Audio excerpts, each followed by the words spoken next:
Welcome, everyone. This is Sandra's Authors Forum Talk Show, and I am ecstatic to be alive, and I pray to God you are as well. Will you do me a huge favor? Will you tell a friend to tell a friend that Sandra's Authors Forum is live right now? We have a beautiful, beautiful spirit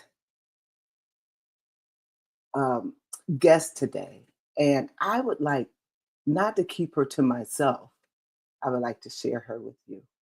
If you don't mind, help me welcome NIkilette Bowman to the show. Hello, dear. How are you? Hello. Hello, Sandra. Thank you so much for this opportunity to be here today. I'm so grateful. I am just overjoyed to have you. Will you do me a favor and tell us a little bit about yourself? Where do you want me to start, from the beginning or Yes, where from the beginning of first. Well, let's see. I think something that's really important is I was born October 20th, and the reason why that's interesting is because I was supposed to be born September 20th. So I was born a whole month late. And that was really interesting for my mother to experience as well as myself. And that's just a little snippet of what actually is part of my journey. And I grew up in suburbia in Massachusetts with my mom. My mom was a single mom. My parents divorced when I was really young. And then, as you grow along and you go along in life, I was very attached to my mom. We had a very deep bond, and we still do today. And I'm very grateful for her. My father has passed away, so he's no longer with us in the physical, but he's with us in spirit. So I'm so grateful for that. And then moving on to life really took off, and I have two beautiful children biologically and two through my marriage, my stepchildren, and they are amazing. And I've been blessed to have three incredible grandchildren. So it is such an Wow. honor to just accept all these blessings in my life, truly. And one of the biggest gifts that I've been given, aside from my own life, is the life of my husband. Him coming into my life was definitely divine intervention, and I am just so eternally grateful to him being with me. Oh, that is so sweet. I am so excited about your husband. You would think he was my husband. He is amazing. He's really, really is. Yes. So you told us a lot about yourself, and we want to talk about um, lifestyle and Mm, choices that you've made in life. And yes. we want to start from the beginning. So you were born into what? Well, I was born into a family, which is my two parents, and the atmosphere there was a little interesting. Uh, I didn't want to be here, and that was the first thing. I really physically just didn't want to be here in an energetic way. I was, like I said, a whole month late, so that kind of gives you a little bit of an idea of where I was at. And my parents, they had kind of a tumultuous marriage, and there was some abuse involved between the two of them that I witnessed at a very young age. And that kind of set the stage for how relationships kind of set up in my life. Mhm. And then my mom was with another person. She had a very long relationship, 10-year relationship with this person. But in that relationship, there was not anything physical, but there was a lot of mental and emotional things that were happening, Mhm. that because her and I were so close, that I ended up experiencing and taking in a lot of that energy, which is something that I really probably wasn't the most beneficial. Mhm. But in some ways, it was beneficial because it shaped and molded me into who I am today. So that is a Yeah, little bit of the growing up part of it. very good. On that note, what would you say to a pregnant mother right now? Oh, and, well, I think it's, for one, it's a gift. Being pregnant is an absolute gift. And the one thing that I didn't do is I didn't protect my energy in a way that was complementary to my pregnancy. And what I mean by that is who I had in my life at the time. And I had uh, my son's father, who was abusive to me in all of the ways that you can imagine. And that really impacted my pregnancy tremendously, to the point that I ended up almost in the hospital with toxemia. I think it's toxemia. I think that's what it is. Yes. And luckily that didn't get to that point, but I was in very severe stress because I wasn't honoring myself and no boundaries at all. I had pretty much zero boundaries, and I ended up actually living in a shelter while I was Mm, pregnant with my son at the very last, probably the last month of my pregnancy. I ended up in a shelter living in there, and it was the first time that I kind of felt a little bit of relief, felt a little bit of support, and I also had to go to court to file the restraining order on my son's father because of him showing up at my job and different things like that. That was just it was not good. it was So not healthy. no, Yeah. So the having reason I asked you about Mhm. saying something to a pregnant woman is because you said your mom didn't protect her energy, Yeah, which taught you a lesson and not to protect your energy. that's correct. So to a pregnant woman that's right now, you know, carrying that loving child, which is a gift in their Yes. womb, what advice can you give them to keep them focused where that won't continue? Well, I mean, honestly, it's like I said, who you surrounding yourself with. And if that person is supportive and loving and empathetic and caring and seeing that you have needs, because we all have needs, that you're not doing everything for everybody, because that is something that happens all of the time as women. We're always doing everything for everybody else. And sometimes you do need to kick back and realize that you are creating life. You are life, but you're also creating life. And that takes a lot of energy. And that takes a lot of your time as well. And it requires naps. It requires excellent food going into your body. It requires enough hydration and rest. I mean, literal rest. You're feeding for two, you're energizing for two, and that is something that is sacred as well as draining to the body if you're not in a safe place and if you're not in a safe state of body, mind, and spirit. Very good. What highlights do you remember in your childhood that were positive? Oh, what did I like to go outside and be in nature. I think that was probably my biggest enjoyment, was to experience the world and see the world and see all of the little animals and the green grass and the trees and they waving to me, things, having that imagination and using your imagination, because I think that I know as we get older, we stop with imagination because we're told not to. And Correct. so having imagination was just, it was fun. That was probably the most fun time of my childhood, is using that and thinking of all of the things that I wanted to do. And one thing I knew I wanted to do was be a mom. Oh, Yeah. that's terrific because a lot of people wait in life to want that desire. Like they want to do their, education and their employment, and before they build that family unit. But you always knew what you wanted to do, and Yes. so I'm glad you did not allow struggles Mhm. to sidetrack you from your purpose in life. What Yes. transpired in your life that caused a significant shift? Well, kind of like what I mentioned a little, just a snippet earlier, was so there are a couple things. I'll go back a little bit when I was younger. So when I was younger, I grew up very quickly physically, and I gained a lot of weight consequently because of it. My hormones kind of went off the charts. And pretty much what I weigh right now, I weighed when I was 10. And Mm, so that kind of gives you an idea, and was much shorter then. So that kind of gives you an idea of where my health was at the time.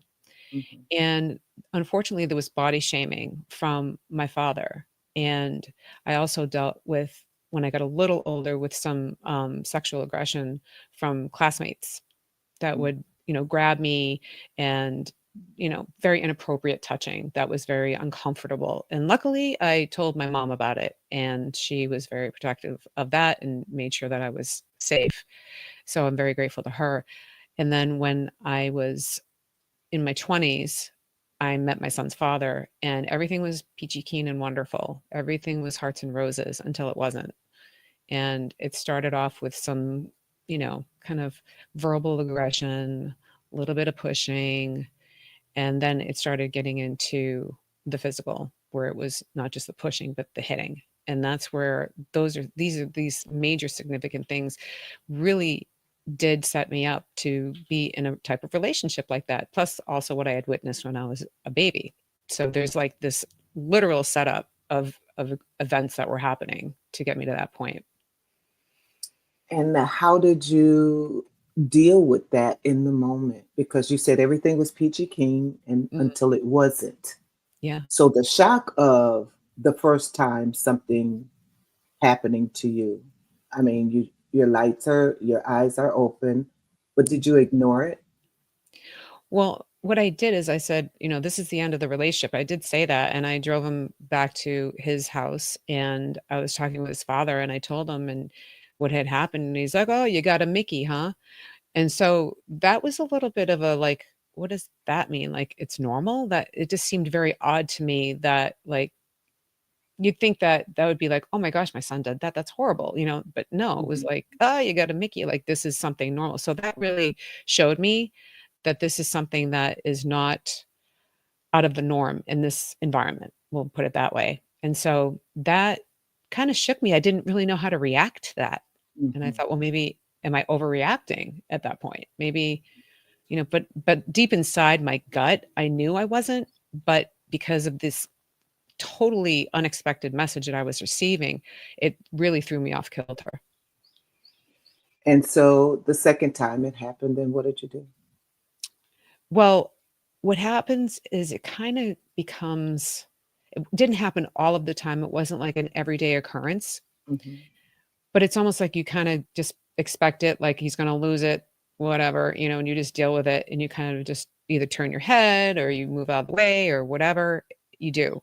And you just kind of have this throw it off. You just kind of disassociate, to be honest. You just really Yeah. pull away and And you're so what when that moment you're. happens, you compromised your own beliefs Mhm. and your own well-being to Yes, be in the presence of someone whom you think you love.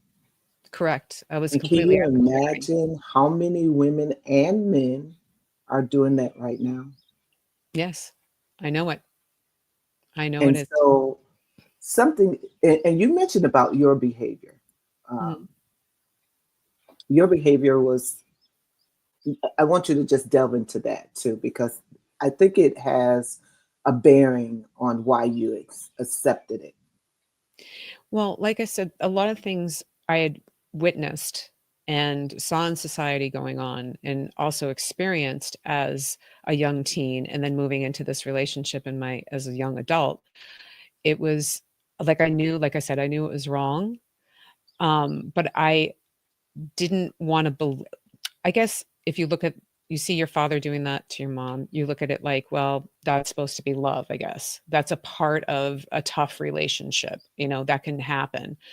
And so it's looking at it from that. And when I think of how I felt then Mhm. to how I feel now is a completely different experience in my life now, complete how I felt then, because how I felt then is I felt very victimized. I felt targeted, I felt victimized, and I felt very powerless.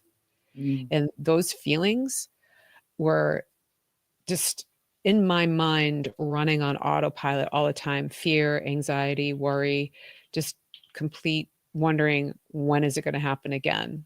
And that is what happens. Those are the things that happen. And I, like I said, I was set up for that by what I experienced in all of the different relationships that I saw, be it physical, emotional, verbal, or mental. It was all over the place.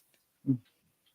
There's a question from Benjamin, who is a guest on the audience today, in the audience, and he says, "What were some of the dark thoughts that maintained the cycle of trauma and acceptance of trauma?" Well, not worthy. This is what I deserve. This must be what I deserve. I'm getting it, so I must be deserving of it. I also had very low self-esteem at the time because of all of my weight issues. And then I had lost a lot of weight when before I had met him. And the interesting thing that happened in that relationship that's never happened with anyone else is that one time he came up behind me and he went to my butt and was like, "What's this?" And that hurt so badly. Like, those are dark moments. Those are some Mhm, dark moments because here I'd worked so hard on my persona, my body, and just to be brought down to that lower level. And that those dark times, staying in the thought cycle of I deserve this. Mm, This is what's happening. This person loves me and he's doing it, so I deserve this is really what comes up over and over again. And I just had, like I said, I had low self-esteem and I just hated myself. And like I said from the beginning, I didn't want to be here. So it was like this exactly. is, you know what I mean? So like So it's the like I always had the thing of like, oh, life sucks, then you die. And having that mentality, well, it's kind of what I was having happen to me. So I would call that self-inflicted pain. Because number one, you don't want to be here. Number two, you're doing things yourself. And then you're accepting other people's bad behavior towards you as well. That's There right. are people in the audience that self-inflict as well. And so, what would be some of the underlying issues that will cause people to do that? And how can they work themselves out of it? Because you didn't stay there. And that's what I most appreciate about you. Yeah. So it's self-inflicting is really low self-esteem and it's not seeing the worth of how amazing and incredible you really are. Mhm. Because we have been told by like I was by my father, specifically for me, it was my father, excuse me, where I was felt less than because of the information that I was receiving. And then from other boys groping and touching me, I was receiving the information that all I am is something to be, you know, owned, if you will, that I didn't have any value beyond what you were seeing on the exterior. And so those negative thought loops that were running through my head all the time, like I'm such a loser. You know, I don't deserve anything better. This is life the way it is. This is how it is. It's really a deep, deep pain and Mhm. a mindset that has been programmed in from birth or whatever. For everybody, it's different. But if you think of your parents, you think of your caretakers, you think of your school system, you think of your peers, people you work with, all of Mhm. those things can severely impact how you feel about yourself because we've been told that what others think about us is the most important thing. And that's actually none of my business what other people think about me, to be honest. Correct. How I think about And it's myself. exactly Yeah. as well as getting the teaching and the training to love yourself Hmm. and to love everything about you, the way you breathe, the way you inhale and exhale. It's all a miracle. Like Yeah. if you just take the time out, audience, right now, just to inhale and see how you feel, Mm. and then exhale. Oh my gosh, it's so cathartic for me. Yes, you just feel so peaceful and aware that nothing is really in your control, you know? And so people should, I often say people should not talk about one's weight, their height, the way they look, or anything because none of us have anything to do with that. You That's right. know, when you were born, that's what, you were, and you have nothing to do with that. So we want those who are self-inflicting to let them know they are worthy and Yes. that they are important and they have a purpose in life. Yeah. 100%. Yes. Sometimes people do it to avoid managing their feelings, um, feeling the pain of emotional numbness, or to punish themselves. That's what I was doing a little research, and it said people want to punish themselves. And I think it does stem from their childhood. Hmm. Yeah. I always say that I was the prisoner, the jailer, you know, the bailiff, whatever, the CEO, and I was also the warden all in one. I didn't need All anybody in, to tell me anything. I was doing it all of the time to myself, beating myself up all of the time for everything that I did. Even if I did something well, it still wasn't good enough. And that constant beating up, that's abuse too. That's self-abuse. It really is yes. self-abuse. And it's a huge mindset that we've all been trained to do. We really have to always look to others for validation, always look to others for our self-worth. And if Mm, we don't get it, we're always looking for people to be proud of us. That's one thing I do not say to my children is that I am proud of them. And the reason why is because if they lean on that and they don't hear that from me, then their self-worth is in the toilet. It has to come from them. They need to be proud of themselves. Just yes, that being them is enough. right. Yeah. So that gives them the power to Mhm. know who they really are Yeah.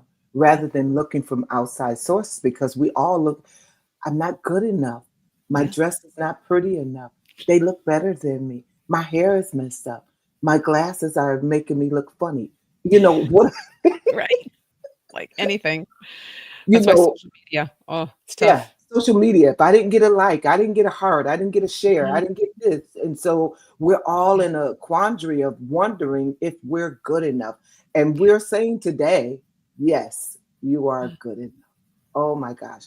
March, which I didn't know because I didn't hear anything about it. I don't know if you did, but March is considered Self Harm Awareness Month. Did you know that? Mm.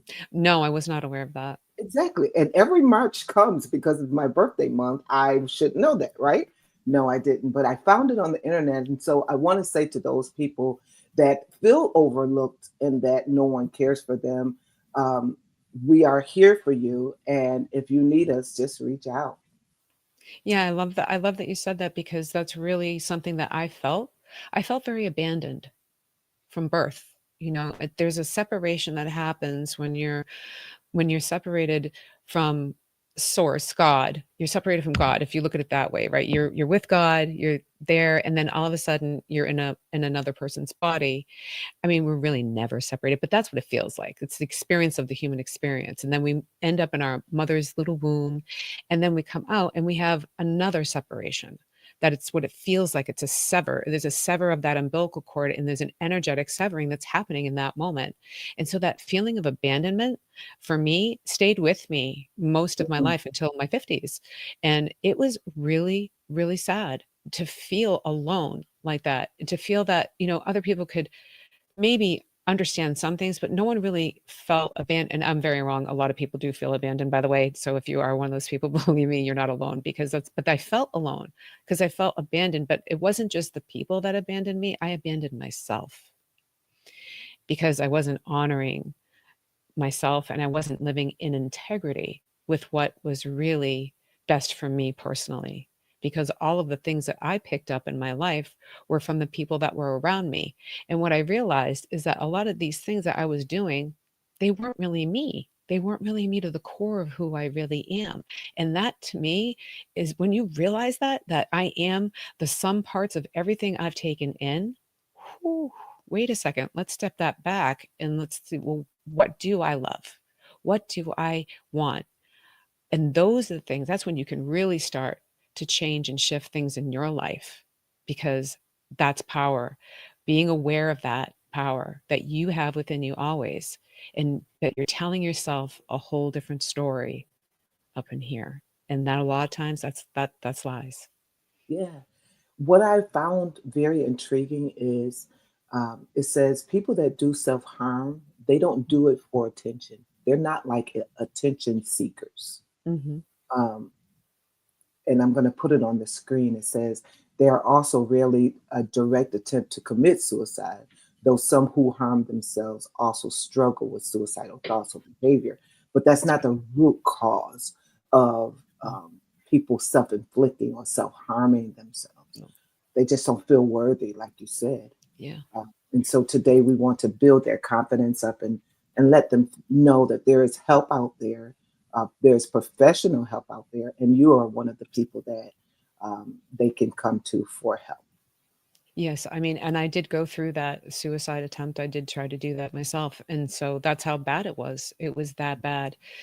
But the interesting thing about that is just recently on my 55th birthday, if I may share this story with you and your incredible audience and your listeners. I went through that abusive relationship with my son's father, and there was a place that we would go and meet.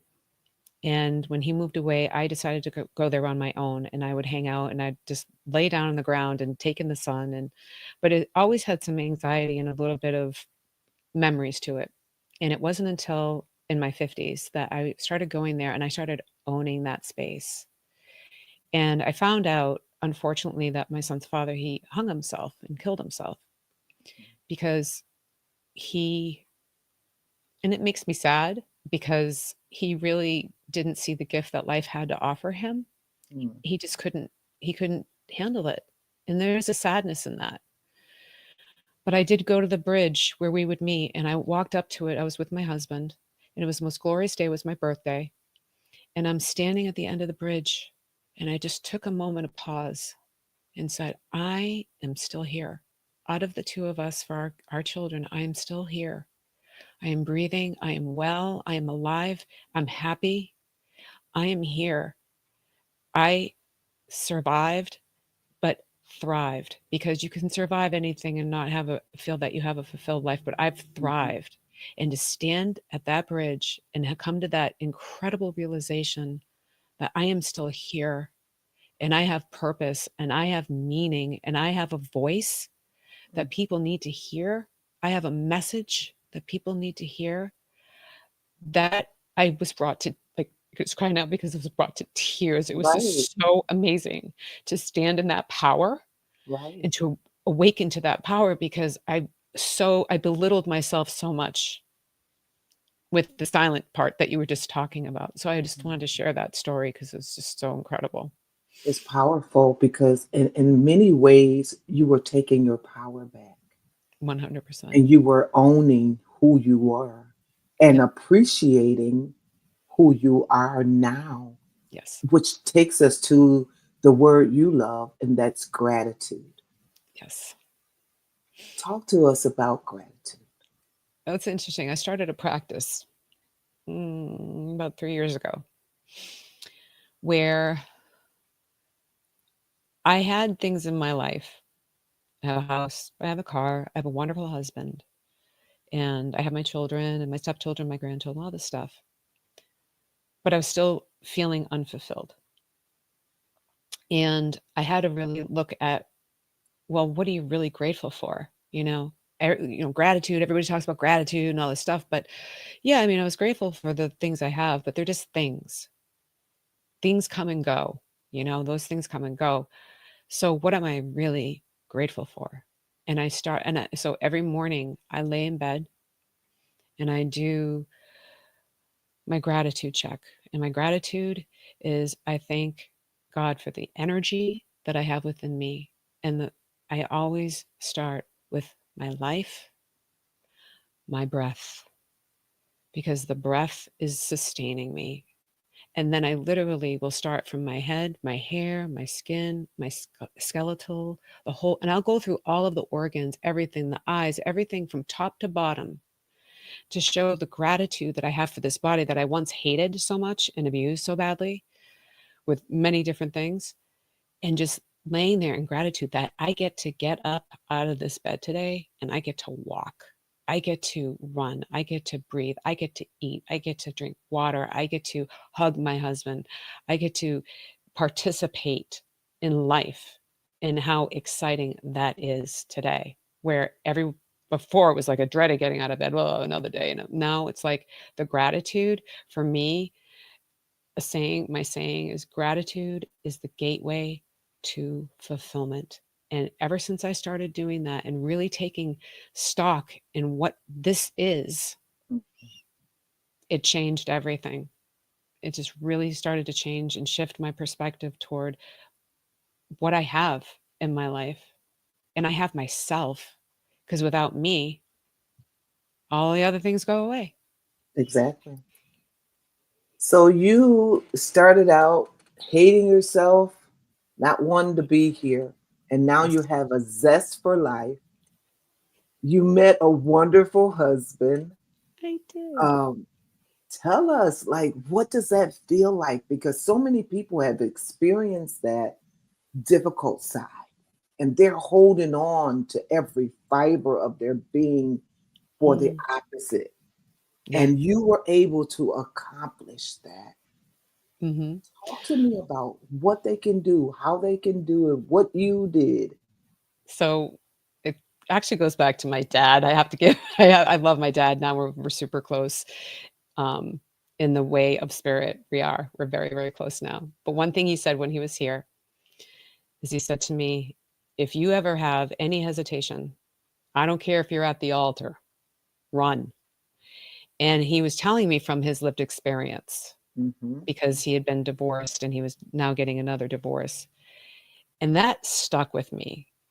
That's the one piece of advice that he gave me that stuck with me, and I didn't marry until I was 47 years old. I waited until I was Say it 47. again, because people don't believe you can, like, wait that long. People are Oh, yeah. like, I'm an old maid." And, I oh, waited 47 years.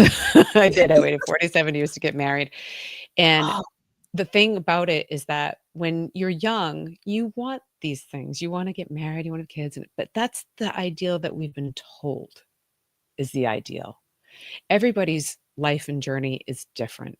And I decided that unless I knew in my body, mind, gut, spirit, the whole thing from top to bottom, up, down, and all around, that this is the right one, I would have no anxiety, which because I was a very anxious person before all of this stuff. I would have no anxiety and I knew I would just feel totally at peace. And the day of my wedding, my photographer was, take he was actually a friend of mine, and he said, "I have never met a bride that is so relaxed." It's because I knew. There was zero hesitation, zero. I was so sure. But I also had very specific things in my mind and that I had a vision for what my partner in my life would look like. What would my husband actually look like, not physically, but in every other way. And he is literally everything I've always wanted in a partner. And we're business partners too. So I wanted a partner in life. I wanted a partner in business. I wanted a best friend. And we were friends for years before we even got together as a couple. And so I really made sure that I waited. And one thing that he did that I knew he was a mhm, good man is that when I went through cancer treatment, he mhm, took me to every chemotherapy appointment for over a year. And he was mhm. just my friend, like doing that for me. That's the kind of person that he is. And so you look for those qualities in people and you can honor that and appreciate that about them. I never expected we would ever get together, but that's what God blessed me with and brought him into my life at just the right time, and it's always the right time. I love It it. Yeah. Just the right time. Mhm, And where did mhm. you meet this hunk of a man? Okay, so there's a backstory to this. So I was looking for a job and I was applying all over the place and every door was literally shut. And my headhunter at the time kept saying, "Go to this place." I'm like, "No, it's too far. I don't want to drive that far." Blah blah blah. Well, it was the last resort at this point. I really needed a job, so I'm like, "Fine, I'm gonna go." And so I went to the job and I was hired right away, like right on the spot. I was hired, which doesn't usually happen. Usually there's Right. like, hesitation or whatever. Mhm. So I was hired right on the spot, and I think in the next couple of days, I he we worked together. And at the time, I was engaged, and he was actually married and had a little girl with his wife at the time, and I had my 2 boys, and we just became friends, and we bonded over commonalities and Mhm. that were in our lives, but what we didn't know is that our families knew each other, but he and I never knew each other, which was really weird, but our families knew each other. And we were just, like, naturally drawn to friendship, and it was just an incredible friendship out of bonding over similar circumstances that we'd both experienced, and I think it was just the energy between the 2 of us as friends. There was neither one of us was thinking anything like that, and he ended up, getting divorced. I ended up having my engagement ended during the chemotherapy and all of that stuff, but I ended up dating somebody else for 2.5 years, actually. We were together.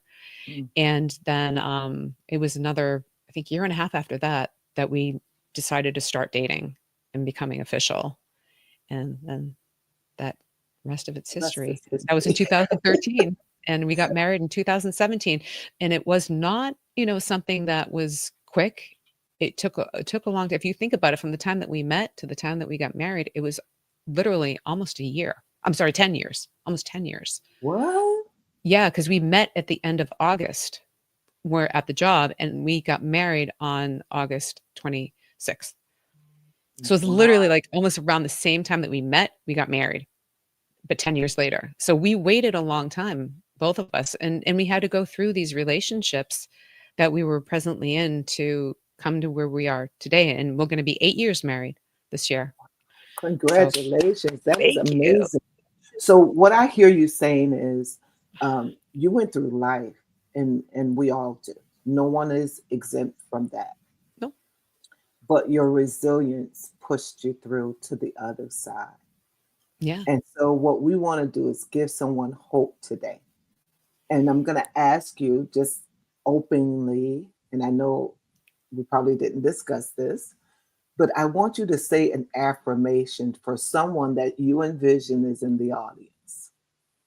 Say Oh, something nice and kind to them to make them feel whole and complete and a part. it's one of my favorite affirmations, because I actually have a text messaging community that I send affirmations to every single day. So there's actually two different ones. So I'm going to start with the first one that really came to mind.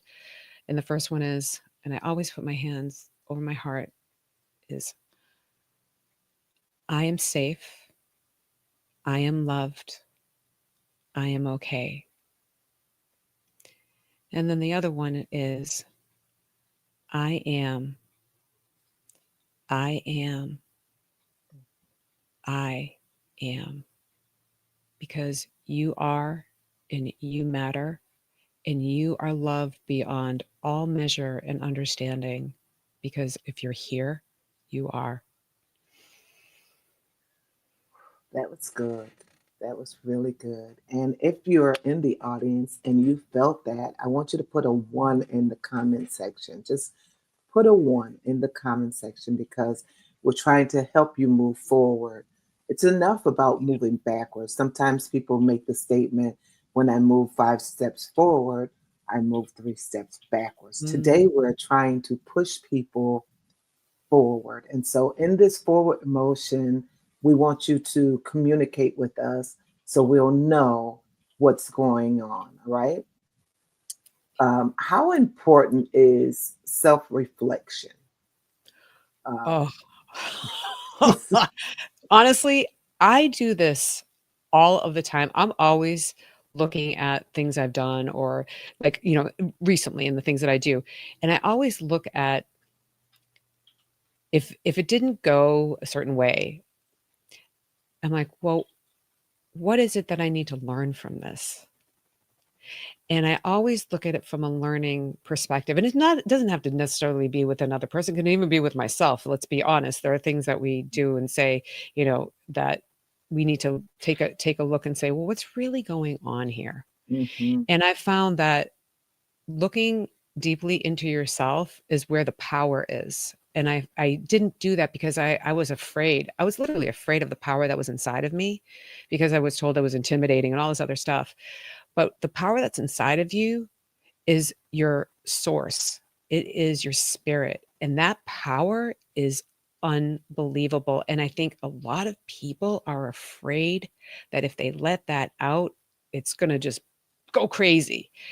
But looking within yourself, and what I mean by going crazy is the tears, the pain, feeling the pain of this stuff. But that's the thing I've really learned, is that I'm feeling something that hurts me.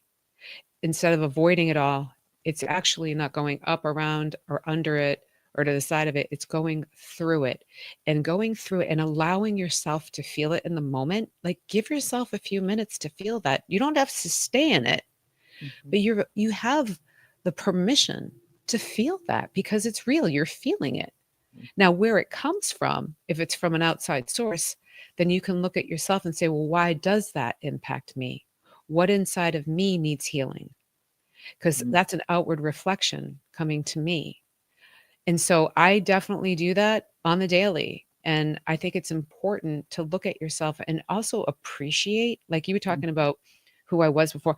I appreciate the person that I was before, because that person, that version, took the hits, the knocks, beaten up and all that stuff, and I have such honor for that person that I was. That was a very intense time that I went through, and I've been, but it really, I have such gratitude and appreciation for that because I taught myself some pretty incredible lessons by going through the things I went through. And that to me right there is power, being able to see the lessons that you've learned from going through the tough times in your life, because you are not a victim. You are powerful. You are amazing. Every single person. You have the power within you to rise above all of that. And that is so incredible. You've been gifted with spirit. So you've got that. You've got that direct connection. Oh my gosh. Just have to tap into that. I mean, really, Yeah, it's like because amazing. yeah, and so I asked you the question the other day. I said, "What three things would you change in your life?" And Yeah, your answer was, none. I wouldn't change anything.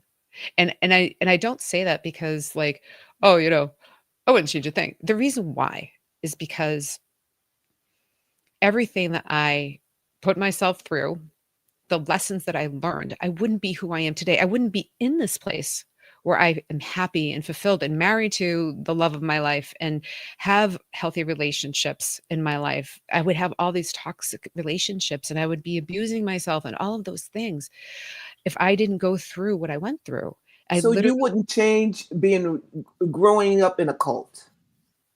oh, I didn't grow up in the cult. Actually decided that when I was You voluntarily went.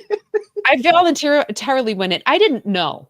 Okay, so I mean, that's the thing. I didn't know I was in a cult until I realized I was in a cult. But if it's a cult, it was the best cult I could ever be in, because what it did is it brought me to realize that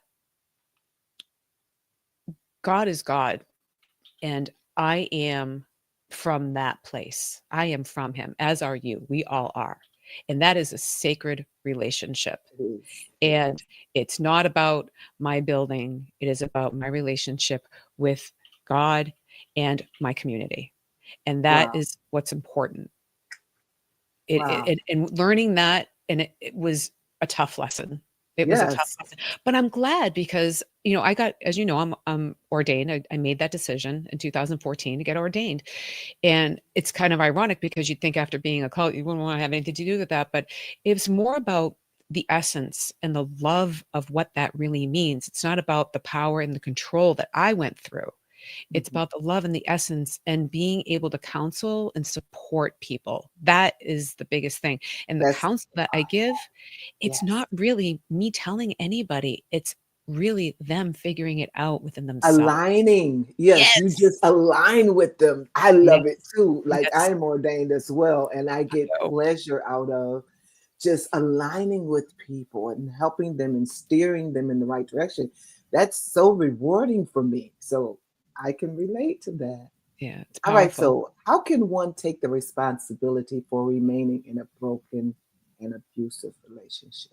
Yeah, that one's a tough one because when you've been, especially in an abusive relationship, um, where there's been physical, sexual violence, that type of stuff, that's really, really hard. And it's like, well, I didn't deserve it, Hmm. which no one does. We know that. I mean, we logically we know that. And so having gone through those types of things in my life, I had to take the ownership part for myself, is that I've stayed in that. I saw the red flags. I mean, I told you, he was like a little aggressive, then he pushed and then he hit and, and so on. And so I had the red flags and I decided to stay. And I think that's the hard part, is in anything that happens in your life, once you've been victimized to that degree, it feels like you're a target all the time. And so it's almost like that keeps happening and it keeps happening. But it's realizing that, for one, not I had to come to this conclusion that not all men, in my situation, because I'm a female, not all men are like him. And I know that. And that was the one thing I always kept in my mind, that not all men are like that. And the same thing, not all women are like that because it can happen both ways. And so I want to honor men for that. Um, and it's when you think of it that way, that not everyone's like that. I'm in this situation. I am put myself here for whatever reason. There's got to be something I need to really learn from the situation. So that's how I really approached it. Like, what did I need to learn? I needed to learn I have self-worth.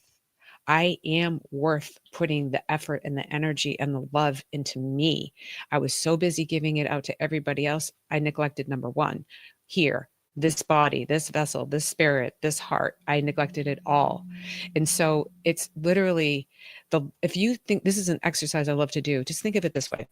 Think of someone that you love so much in your life right now. Like you can just feel them in your heart and soul. You just deeply take that in, all that love that you give. And then think of that and then put it inward. That a lot of people have a hard time doing that because they've never done that. They've always given it to everyone else. But you are so worthy of that love. You deserve that kind of love that you give out to yourself, because when your cup is full, as you know, you're able to give exponentially to others, and you have the energy and the wherewithal to be able to do that. Hope I answered your question.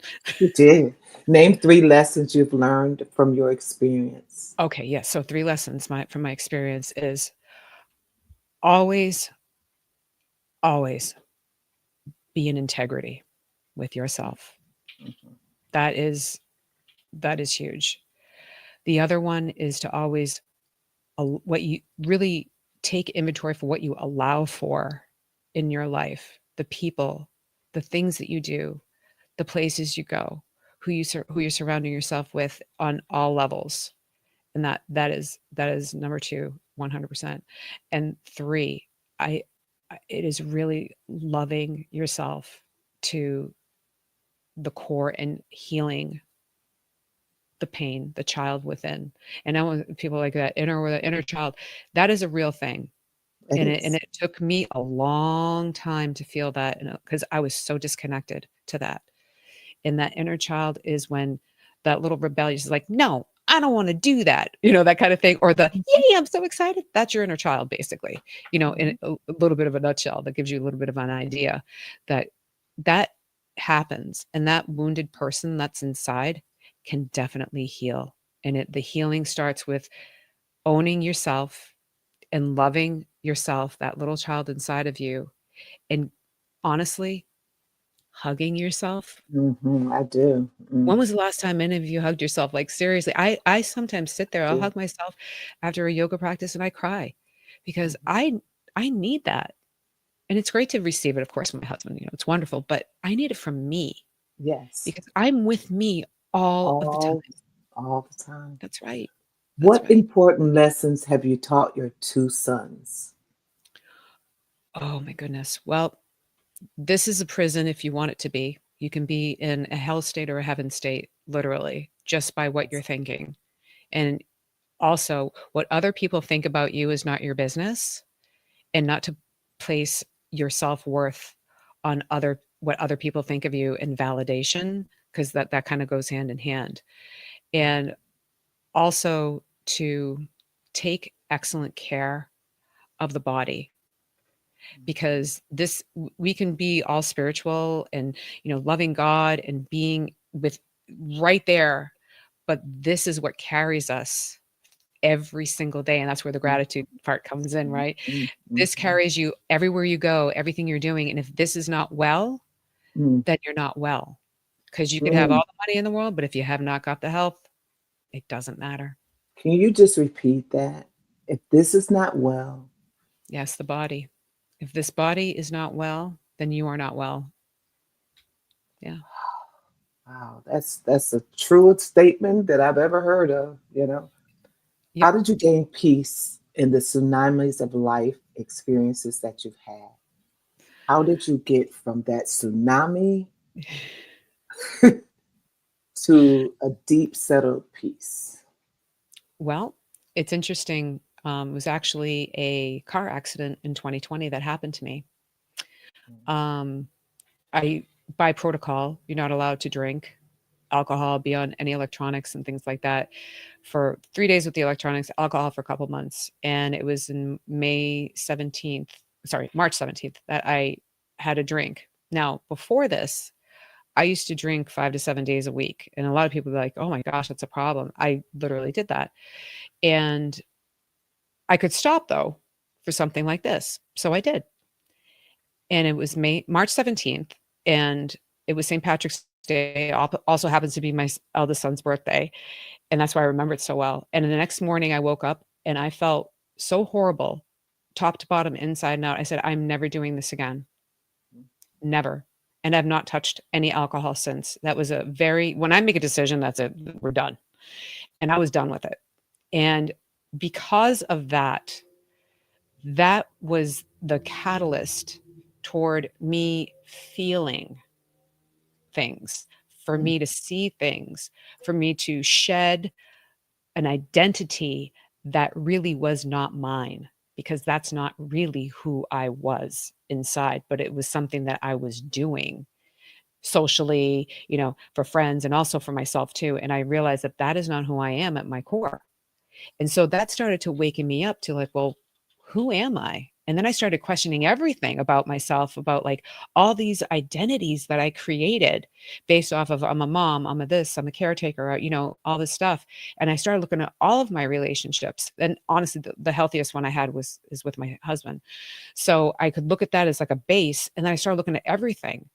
And come I on. really started recognizing that the things that I was doing were not really me, but the things Mm, I learned. And so I started to radically change. And there's an Instagram. I was on Instagram and I was in the middle of a challenge. I did a mindset challenge, which ended up being partly physical. It was 75 hard. I did that. And mind you, I had concussion headache from that car accident for a year and a half. So while I'm doing that, I'm doing all of this exercise. I'm doing everything because I figured, well, if blood flow is happening, it's going to help. And I'm mm, not drinking anymore either. So on top of that, that's going to help. So all of this movement, and I'm on Instagram doing a live, and I'm like, and this is the inner child. I don't like this. I don't mm, like this. I'm not having fun. I'm out of my comfort zone. I don't want to be doing this. But in that moment, I had a mindset shift about how I am doing it and what it's doing for me. It mm, was such a profound moment. My whole world shifted in that mm, moment, and then it just built, and everything's been building since then. And I mhm, ended up having a room on Clubhouse for almost like about 2 years. It was an affirmations room that I ran, and doing the affirmations every day, Monday through Friday, 2 hours a day, talking about them, how you can apply them to your life. That was life changing for me because I was actually living it.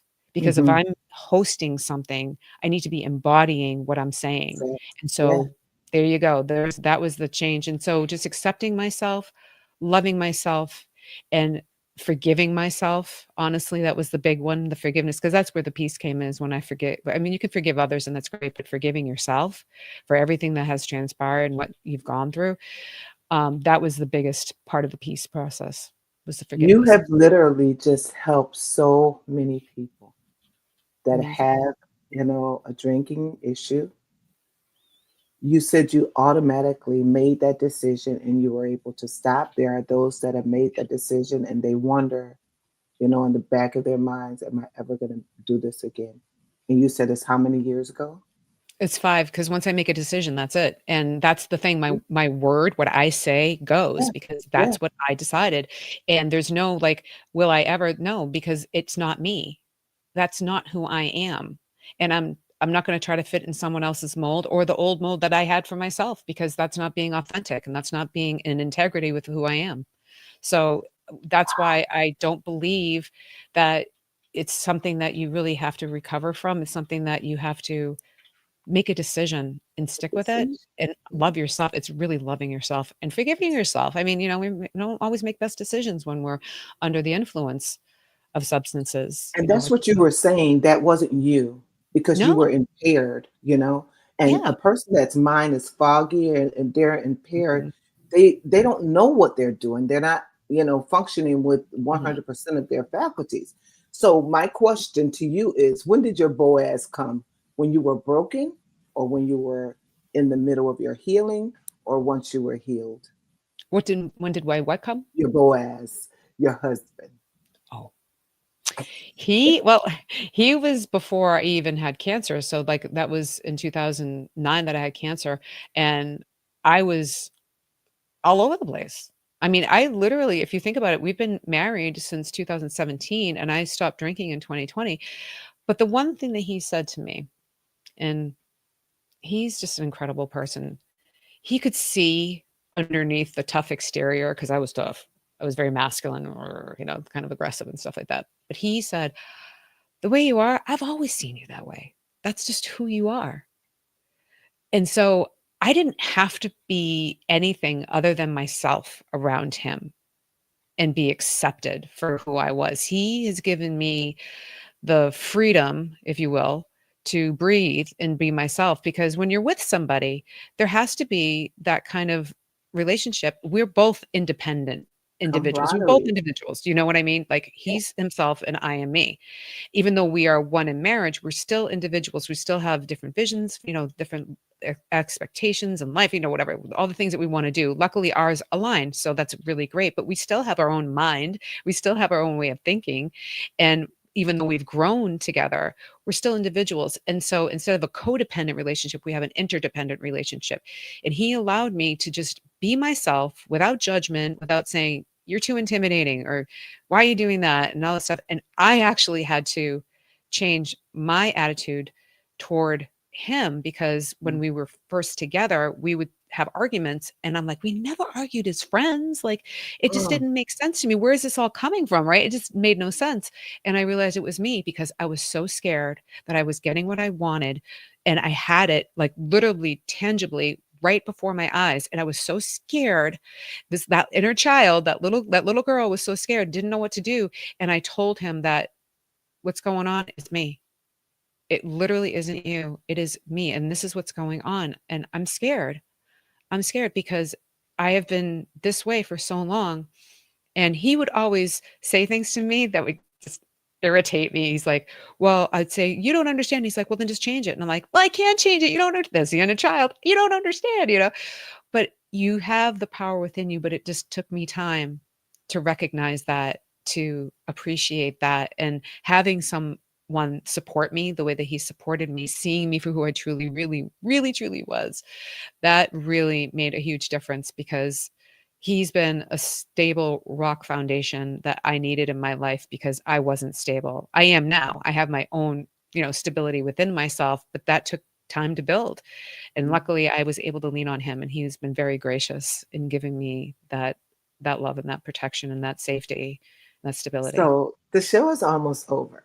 Yes. But if you were to say something to him that you've never said anything to him before, you've never said this to him before, what would it be? Honestly, I don't think there is because I tell him all the things all the time. I know that sounds crazy, but I like the things that I'm telling you. We literally will have conversations for hours about our relationship, how much we appreciate each other, how incredible like I feel like I wouldn't have made it through those tough, dark Mhm, times if mhm. he hadn't been my friend in that time. I mean, I may have, and I'm sure I would have, but it would not have been as Like it is. enjoyable a ride, we'll say, Mhm. as it has been. Because I tell him I love him, I appreciate him. All of the things that I'm sharing here, I share all of these things with him, and of course, on a more deeper and intimate level. He's the best in everything that I have ever experienced in my life, and I get to share all of that with him. He brings me joy in my life, and that is what a marriage should be. It should be joyful, it should be supportive, it should be incredible, amazing, and wonderful. So I don't have anything that I've never told him because I tell him. He hears it Awesome, on a consistent awesome, basis. Yeah. awesome. So you've given people hope, single women, single men out there. You've Yeah. given them hope to let them know that a successful marriage is possible. What we're Yes. going to do now is bring up your rediscover and tell us a little bit about this. All right. Oh, yes, this is amazing. This is Well, there you go. It says it right there. Awaken to your true self. And that's really what this is about. This is about loving yourself. It's also about seeing the power that's within you and tapping into that power and being able to break the cycles of patterns, conditioning. There's also boundary setting because a lot of times we think we got to have boundaries, these really strong boundaries, but do we have boundaries with ourselves? Ooh, and that one, mm, let me tell you, that one is the big one. Is having boundary with self is huge, and so my goal is to help people to awaken to the power that they have within them through many different things that I techniques and tools that I use because I'm committed 100% to this mission. And I am there 100%. And I'm not going to push you, tell you, be in front of you. I'm going to be side by side, like you and I were just a moment ago, literally side by side, kind of like interlocked arm to arm through the journey of awakening to your power because you have so much inside of you that needs to be heard. This world needs more people that have the capacity to love and to give. And I know so if they're on this particular podcast, I know that they have so much love to give and so much power within them. It is there. And it's just tapping into it. And then it's also sharing it with the world because you have a purpose.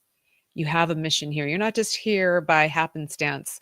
There is a reason for you to be here.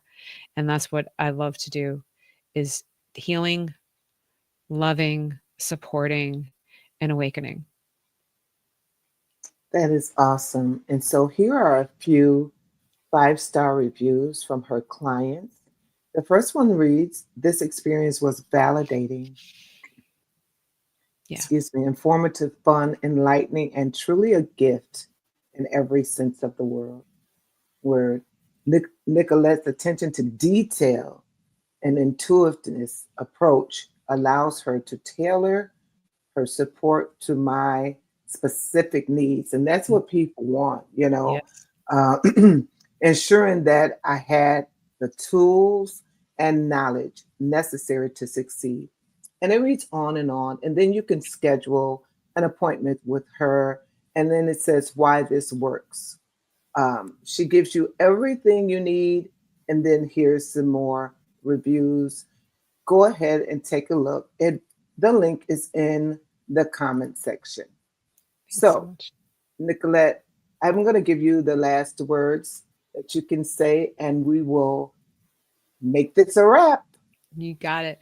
Well, first of all, thank you so much for having me on here. It's been an absolute honor to be in your presence and with your audience. It really it means so much to me and I just I just thank you so much for this time with Sandra and her incredible audience. It is an honor and a privilege to share my story, to be heard, and for others to hear so they can heal. And I know that there are so many out there that are hurting and need love and need support. And knowing that we provide that and we can be that for each other because it's not one person, it is a community.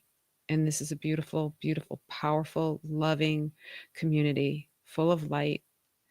And knowing that this time together is an impactful time, is a time for awakening, growth, and change. And just lean into that, lean into your power. Thank you so much. Thank you, God. I appreciate you. I love you. I honor you. Thank you so much for this time. And it is so.